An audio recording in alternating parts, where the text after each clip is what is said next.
From the cat. He's walking to the 3. He's at the 2. Fielding the cat, runs into the end zone. That is a touchdown. Snap, placement, kick by Hartley, and it is good! It's good! It's good!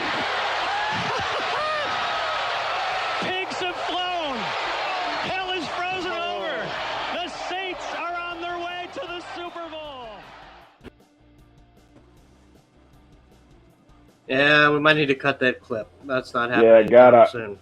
God, we missed 2009. Hell, 2015. Yeah. 2017. 2019. Yeah, we got a lot of growing that's going to have to happen here in New Orleans. In the meantime, at least we have the Pels, right? I mean, number 2 in the NBA and Western Conference at this moment, with a chance to take over to the number 1 seed in the NBA, in the Western Conference, which is something that I don't think this team has ever accomplished. All the way back to their Charlotte days. So, that team is on the rise while the other team in New Orleans is on the fall. So we're looking at the Saints pretty much mathematically eliminated after last night, right? I want to say yes. In my eyes, but as bad as the NFC South is, it's probably still not eliminated. But I mean, let's just call it what it is. This team is bad. They're poorly coached. There's no discipline. Just look at Ingram going out of bounds. Yeah, we have a 1-3 division record. There's no way for us to win. Yeah.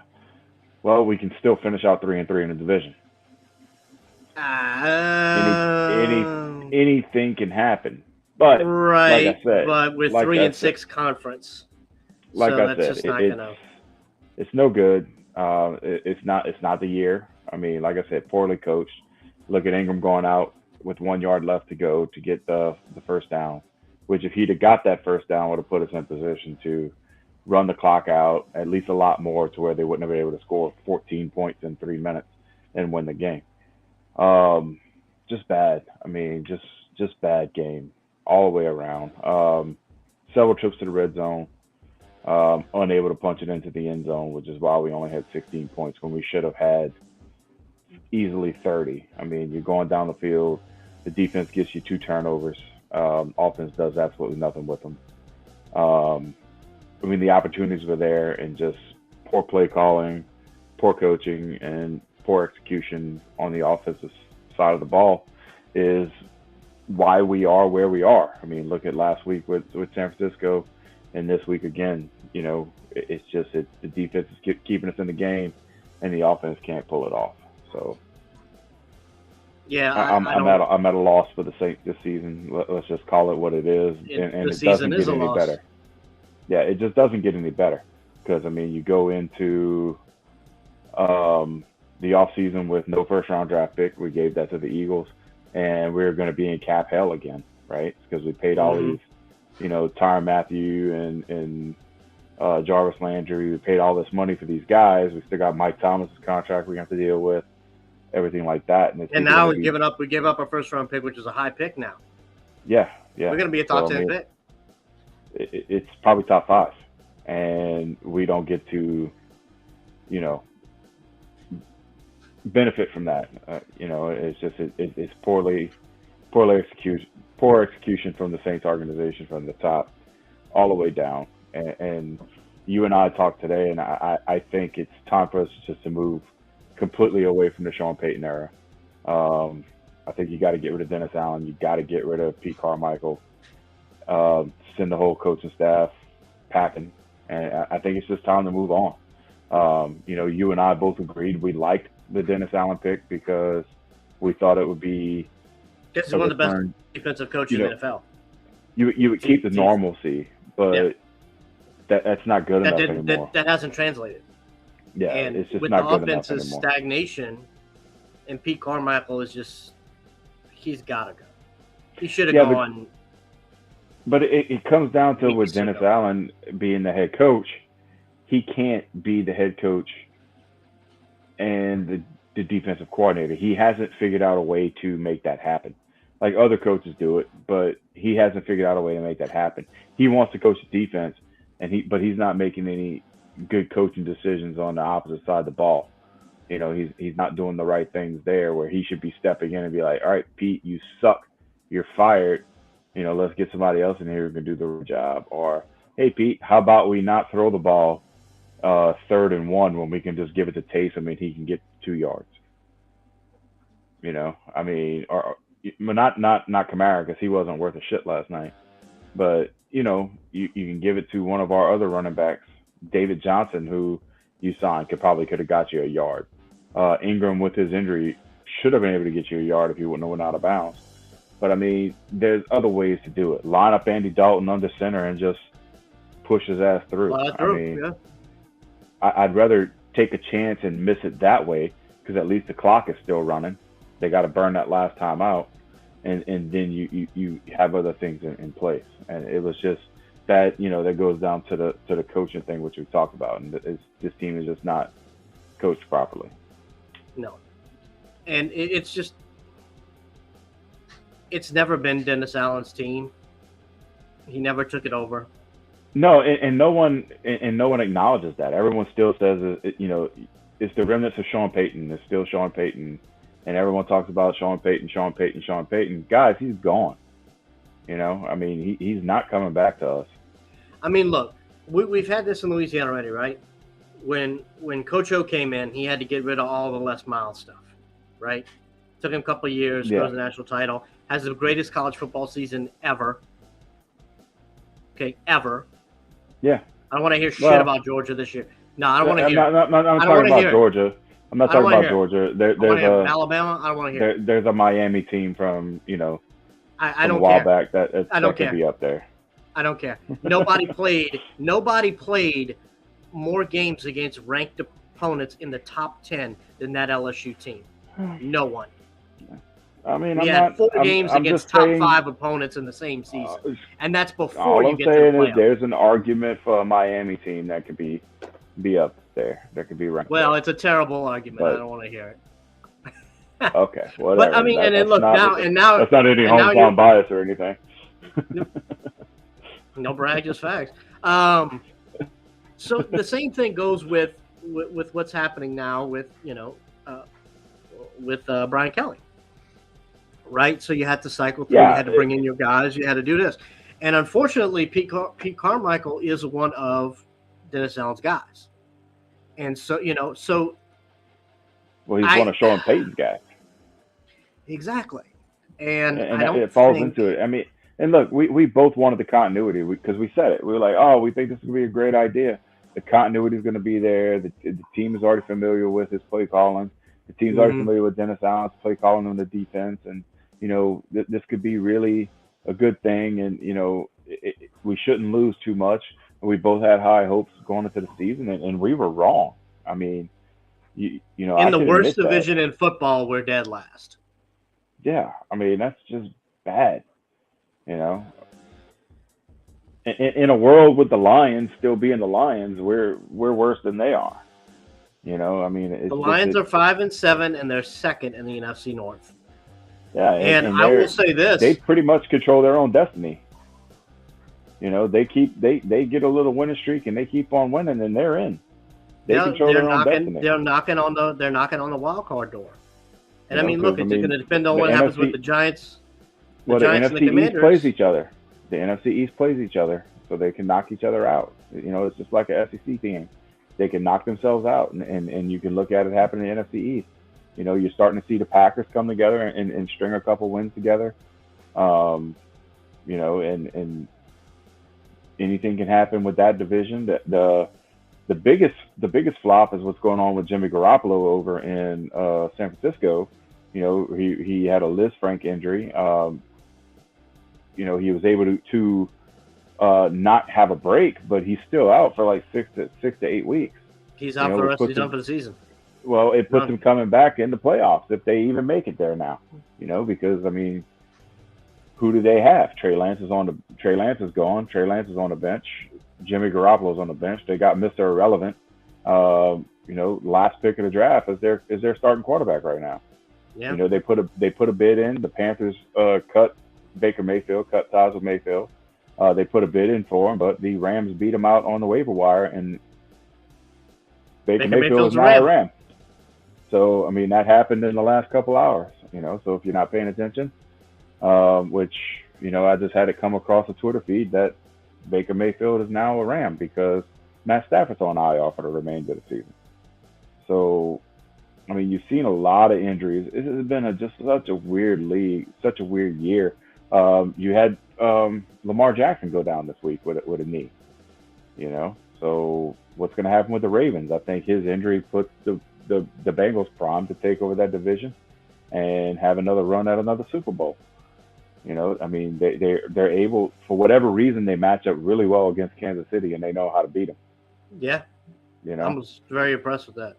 So, I mean, well, look, let's go through the games real quick on the scoreboard.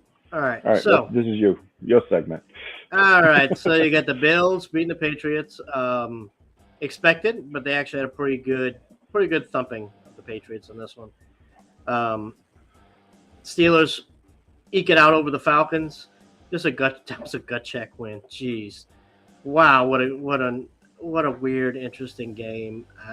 You know, two young teams on the rise again. We'll see what happens. Packers beat the Bears. This eliminates the Bears mathematically from the playoffs. There's actually only two teams that are eliminated. It is the Bears and the Houston Texans. Everyone else is still like at least mathematically in there. Yeah, I think after we're close. Yeah, no, we're one loss away. Jags. I mean, the Lions just came out swinging. You know, this is, I believe, 4 in a row for them. They lost last week. Yeah, they lost last week. They lost last week.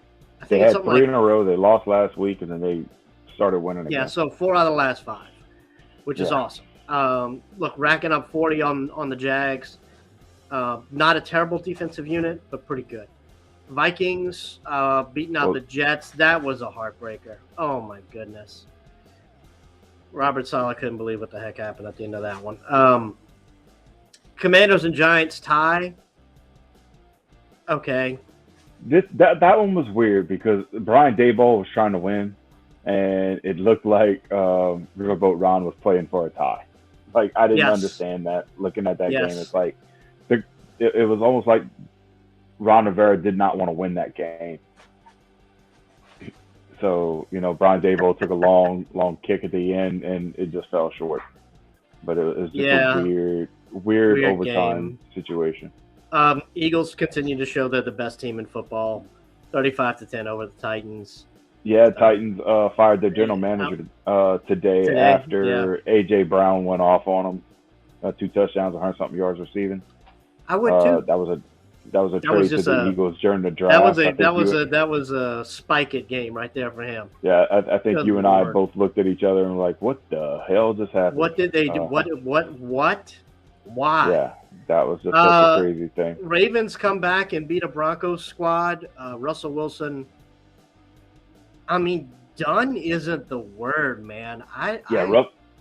Russell Wilson's house officially has more bathrooms than touchdowns that he threw this season. Wow. If he can average 1 touchdown for the rest of the season, he would tie the number of bathrooms he had in his house. 8 touchdowns, 5 just a weird receptions, stat. 2,500 yards, a 35 QBR. Yeah. If he'd have threw 8 passes, if he'd have just threw every pass he threw straight into the ground, he would have had a better QBR. So yeah. I mean, but what can the Broncos do, right? I mean, they still own him with a huge cap depth for the next 4 years. I mean, at least 4 or 5. Yeah. At least 2 before they have like a decent number where they can just cut ties and just eat it. But I mean, how do you keep playing Russell Wilson at this point? It's hard to do. You know, but how do you not play him? I mean, you can't sit him on the bench with that kind of money. You can't cut him with that kind of money. I mean, look, his cap hit, okay? They don't have a potential out until 26. All right? His cap hit this year was 17. It goes to 22, then to 35, then to 55 million in 25. Yeah, and then I think it drops back with what, 17?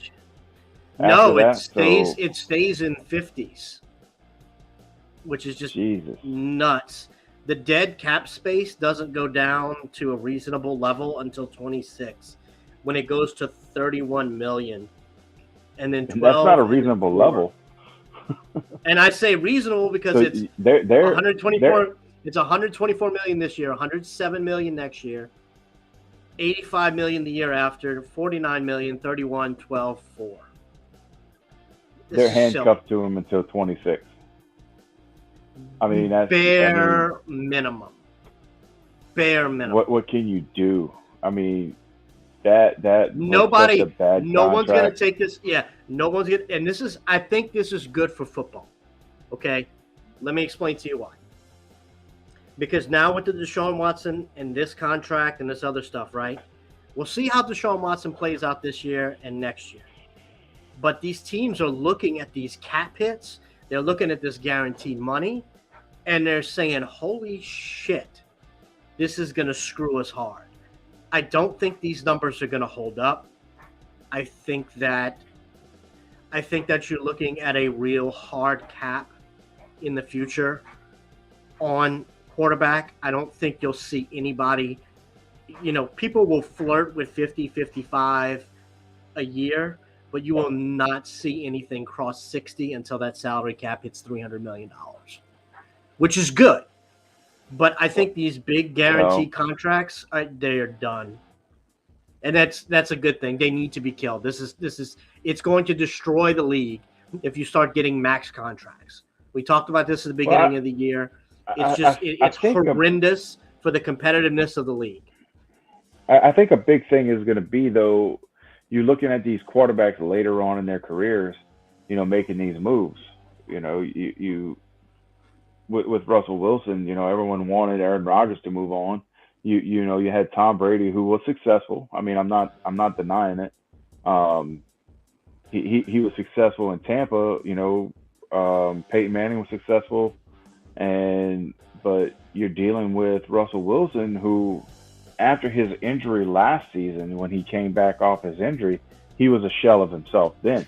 And you and I talked about that in that last season, but we were like, hey, he just come back from this injury with a thumb.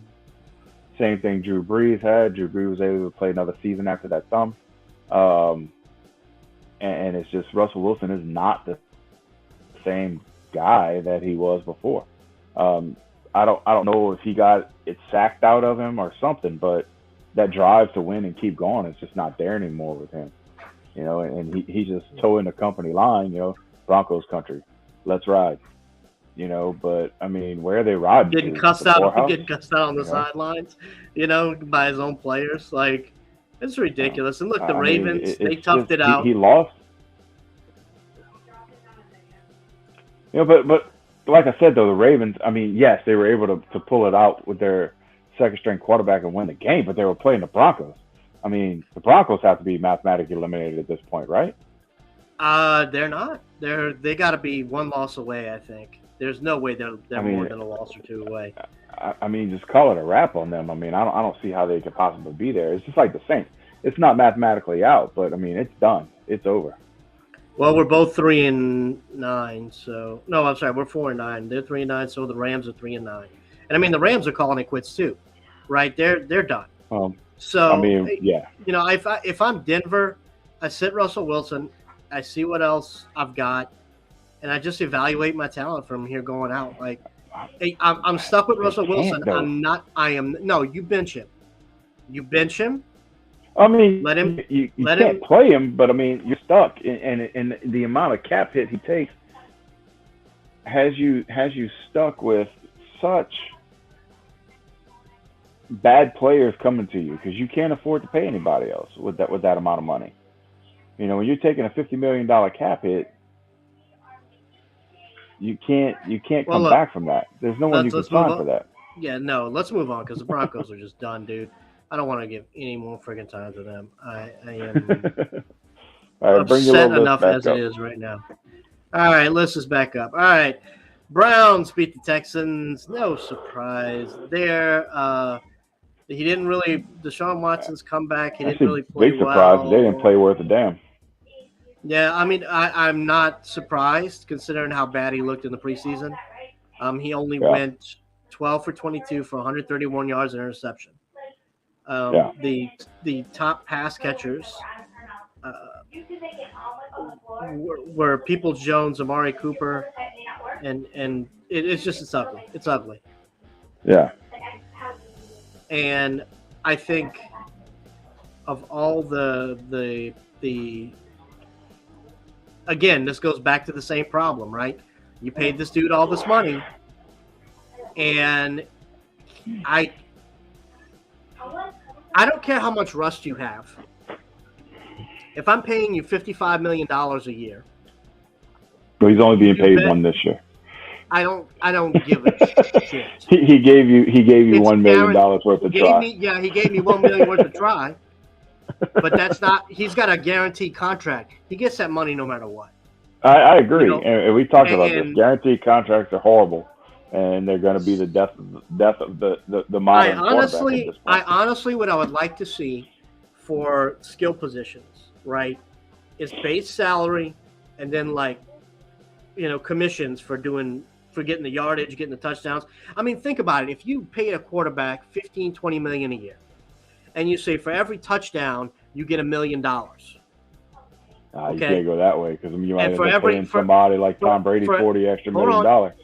Then for every interception you lose $600,000. Okay. So I mean, look, there's ways to do it. I mean, let that motivate these guys. Jameis Winston would owe the team money by the end of the season. And look, it would whether it gets better or not. Look, Seahawks beat the Rams. No shocker there. The Seahawks being the sweetheart story this year, I hope they make the playoffs. I really do. It's going to be close, I would like to see it. Yeah, I think they're going to end up on the outside. I think they'll be on the outside looking in with the way with the East playing itself. With the East playing itself in the next couple of weeks. We'll see. But, 49ers beat the Dolphins. Dolphins were without their two starting tackles, so that made a huge difference. 49ers rode that defense into it. McCaffrey did his usual damage. Tyreek Hill still had a great game. Tua had a pretty good game, but it wasn't enough to win.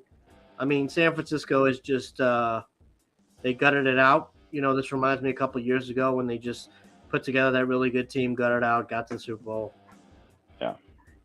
But no more Garoppolo. No more Garoppolo. And I don't know. I mean, dude, this is another injury. I think this is his 7th year that he's gotten seriously hurt where he's missed multiple games. It's not the whole season. Yeah. He's just broken. I don't know if he can hold up. And it sucks because, everyone, he's handled everything pretty well, I think, from a professional standpoint, right? He hadn't made a big deal out of it, but it was still, hurt to see it. Look, okay, this was a fun one. Chiefs-Bengals, right? Bengals that was probably the best game of the week right there. By far. Because, I mean, look, Burrow just has their number. I don't know what it is, but that's just kryptonite, It's like he's becoming the Eli Manning to Tom Brady. Yeah, there you go. And look, Raiders eke it out over the Chargers. That was another good one. I think that was the Chargers have been in some great games this year. I just don't think I think we're going to see a coaching change for sure. Yeah, and you're probably looking at Sean Payton's future team right there. You know what? If Sean Payton goes to the Chargers, perfect place for him to go. Perfect fit.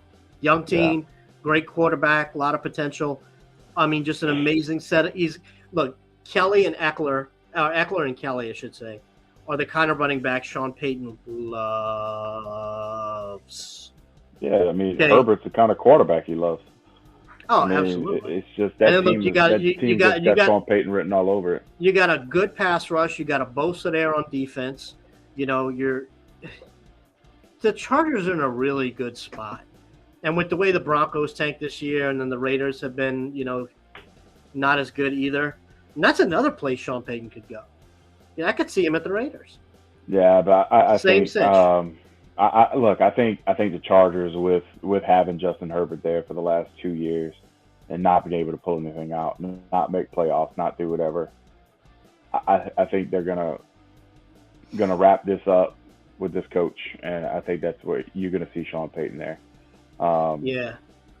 If I was a betting man, and I am, and if I could put it out on the sports on the books on betting that Sean Payton's going to bet the Chargers, I would easily drop 20 on that and not even think twice about it, because I know I'm going to get a return on it. However little it is, but that's pretty much for sure a win. And of course, the Cowboys beat the Colts. Not surprising. Which that was a really good game until the third quarter ended, right? Yeah. That game, I mean, the Cowboys dropped 33 really points. They dropped 33 points.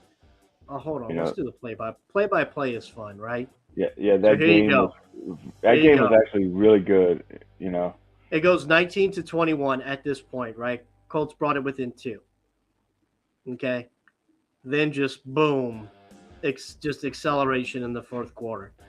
Just boom, boom, boom, boom, boom. Yeah, look, so that's fumble, interception, touchdown, interception, touchdown, fumble, touchdown. Dude, the interceptions were just bam. It was just everybody was on point for the defense there in Dallas. I know. I mean, look, if they're trying to fire Mike McCarthy, they're doing a bad job. Yeah, that's why I'm putting my money on Sean Payton heading to the Chargers, because I mean, our other landing spot for him, what we said was going to be the Cowboys, and that's just not in the cards now. But yeah, Dallas defense dropped 20. 3 sacks, 3 interceptions, 2 fumble returns, 1 touchdown. It was just they put 20 up on fantasy. The way my league scores it on that. So I mean, if you had Dallas' defense, this is a good week to have them, because they did it. They did that thing. Yeah, they did. So yeah, that's it for the recap. Oh, you don't want to talk about the final score of the last one, 17-16, where Tom Brady. We started the show with that. We're not going back to that. Tom Brady scored. Okay. Tom Brady scored 14 points in the last 3.5 minutes of the game to win. Yeah. Thank God I was on the road, because I'd have been cussing out wherever I was. I'd have been cussing out. I was. You can ask my wife. I said very choice words sitting here in the living room. A lot of 4-letter words said. Some colorful metaphors. Yeah. Let's call them enhancing words. A lot of enhancing words took place last night.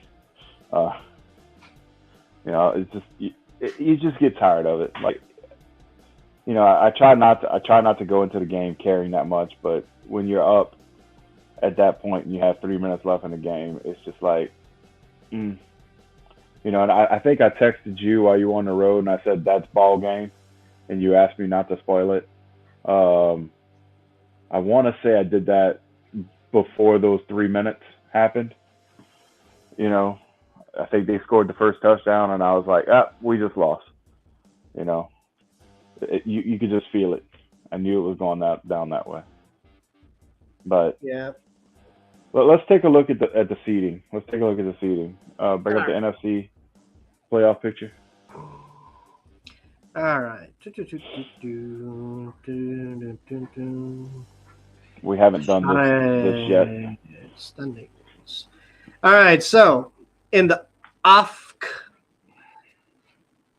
you've got the Buffalo Bills and the Dolphins sitting atop that, with the Jets looking in there. Baltimore City at 8 wins.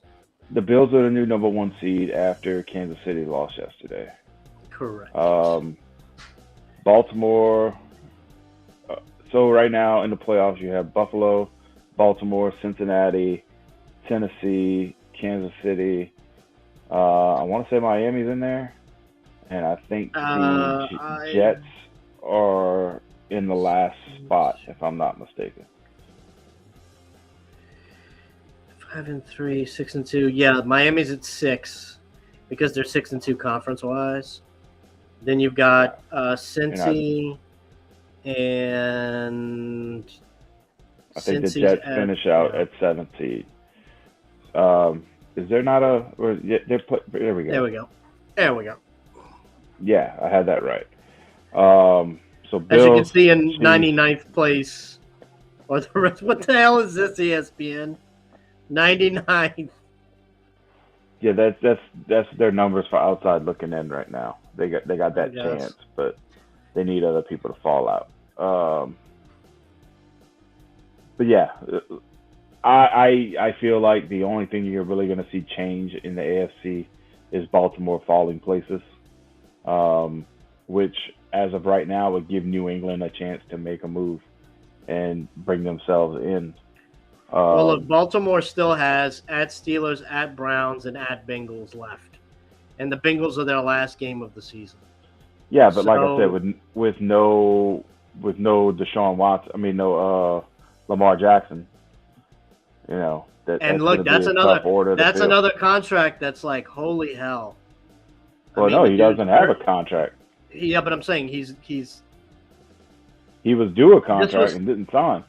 So that injury might actually play very well into him moving around like they were talking about earlier, him hitting the road and going sign a major deal somewhere else, with another team.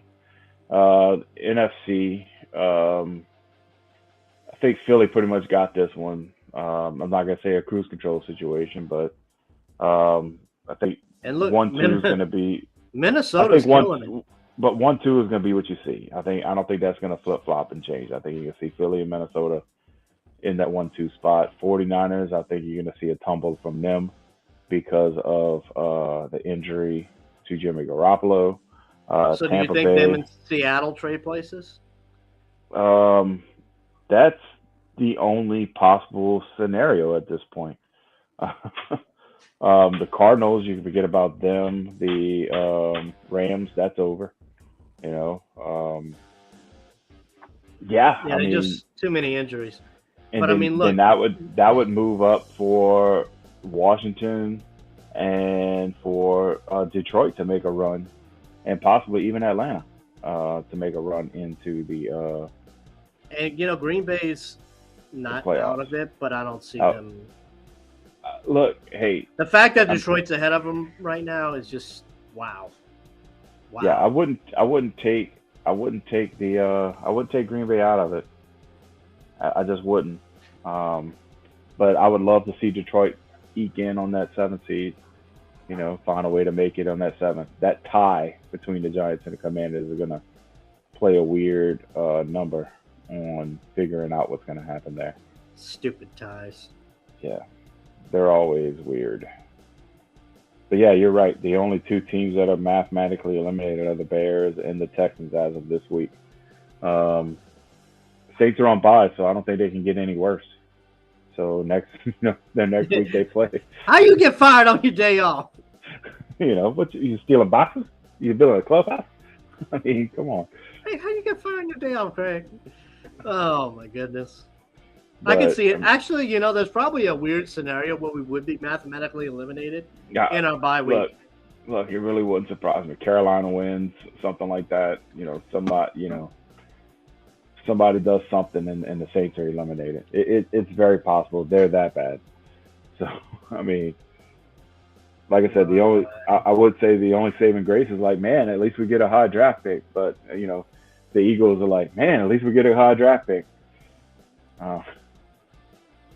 So something we haven't done in the past couple of weeks because we just started getting back on last week. Dumb stupid head award, right? That was our thing. That's like our come on man for ESPN. We can't use that because they already got it.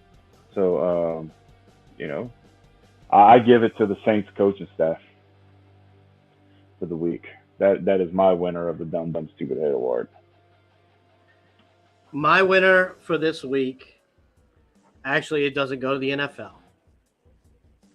It goes to LSU special teams for not jumping on a blocked field goal and having Georgia return it for a touchdown. Yeah, I mean that happens.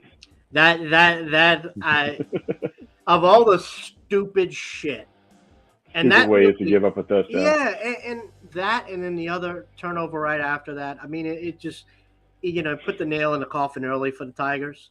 Look, a lot of put people them way down. You can really say what you want about LSU. With every right, they don't deserve to be in any kind of playoff conversation at this point. That's all settled up now. But look, one hell of a season for Brian Kelly. I mean, nobody expected this. We finished probably about the record everyone was saying. I think they said we'd have about 4 or 5 losses, but they did not expect LSU to pull those 4 losses and still make an appearance in the SEC championship. With wins against Alabama in his first season. I mean, look, they're looking up. It was a down year, yes, but they're on the rise. They're headed in the right direction. So, for all the people that said Brian Kelly wasn't that guy, the jury's still out because you still have more footage to look at, more time to check it out. He's I think his area of improvement in the offseason is going to be getting those guys to overcome those momentum swings. Yeah. He's been absolutely terrible at that. Once they get that momentum against them, they are defeated. They don't, he's not able to do like Coach O did and like dig them out, emotionally from that. He did a decent enough job. I mean, go look at the Florida State game to start the season. I mean, that was a great comeback from behind, to be botched by a missed extra point or a missed field goal. I mean, whatever it was. I mean, it was just, it's one of those things where you look at it and the way that the ball fell and it tumbled, it just didn't work out. And it's a game that they should have won, and they didn't. If we win that Florida State game, we win the A&M game. The guys play a little harder. I mean, the ball bounces your way more. The A&M game, I think they came out already listening to national media talking about, hey, you got a chance to beat Georgia and make it to the college playoffs, instead of, hey, you need to concentrate on this week against A&M, because even though they have a bad record, they're not a bad team. They went toe-to-toe with Alabama, and they came out on the wrong side. You went toe-to-toe with Alabama, and you came out on the right side. They went all out. A&M went all out. They pulled out all the stops. Yeah. They threw caution to the wind, and the ball bounced their way. And our cornerbacks couldn't break up a pass worth of shit.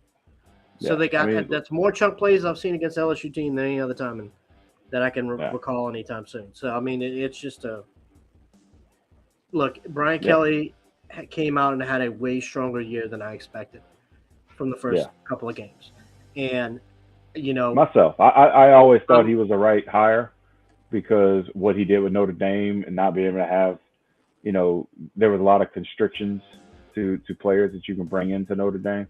And he was still able to put up a good team year in and year out, a competitive team year in and year out. They weren't able to bring it over the edge, but when you're that private school like Notre Dame, you have a lot of constrictions on what you can do, players you can bring in, and moving to LSU, he no longer has that. It's about bringing those guys in. The only problem they have is NIL. Can somebody else pay him more? Can Colorado State pay him more now with Coach Prime? That's going to be fun. But, and like I said, hey, whatever it is, if the NFL is not your thing right now, and look, we get it. We both got a little disheartened in the middle of this season. Hard to check out the games when we're doing this bad, looking at our home team suck so bad. But, hey, go check out the Pelicans, man. They're interesting to look at, man. They're a really good team deep off the bench. And you never know who's going to put up 30 on a night. So if you're down on football, go check out the Pels. Don't lose in the home field because you still got the other team there to do it. So. Yep. Well, that's I think going to do it, man. Unless you want to just tackle OBJ real quick. I mean, that's the problem. He got tackled. I mean, I don't know if he's gonna look. They keep saying he's gonna make a comeback this year, and I think it's already too late. I think think so too. I don't think anyone's gonna take that kind of risk with that kind of money for such a low chance of reward. I could this see late Cleveland. into the season. I could see Cleveland doing it. Look, if somebody does sign him, it's going to be a quick little 1 year deal. I mean, honestly, I think Dallas should probably take a chance on him. Throw a little quick little. They're doing small, fine. Yeah, but you take a small little 1 year deal on him if he can come in and he can make it. Yeah, that's what I'm saying. But that's what you offer. Like, hey, I don't know about your health, man. Here you go. Here's a league minimum for this 1 year. If you pull it out, we can talk later on expanding it to a bigger deal. I mean, it's just you have to protect your teams the way they are right now, and playoff contenders are not going to add somebody like that with a huge contract. You know, not at this point in time. So I don't know. I don't think he lands anywhere. That's just me personally. That's fair. I think he's ends up somewhere he doesn't want to be if he ends up anywhere. I mean, they were talking about his injury and him not being able to come back until the mid January. That's right smack dab middle of the playoffs. That's not enough time to learn anything. So we'll see. But I don't think he lands this year. I think he's the big free agent acquisition for next season. Yeah, we'll see. All right, guys. Well, I think that's going to do it for us. That's all we got. Appreciate always to watch. Loves. Like, share, subscribe. There's a button somewhere you need to push. I don't know. Probably this corner, right? Hit it. Like, share, subscribe. Tell your friends. Tell your enemies. Whatever it is. Just let everybody know we're here. And that's it, guys. Thanks, everybody. Peace.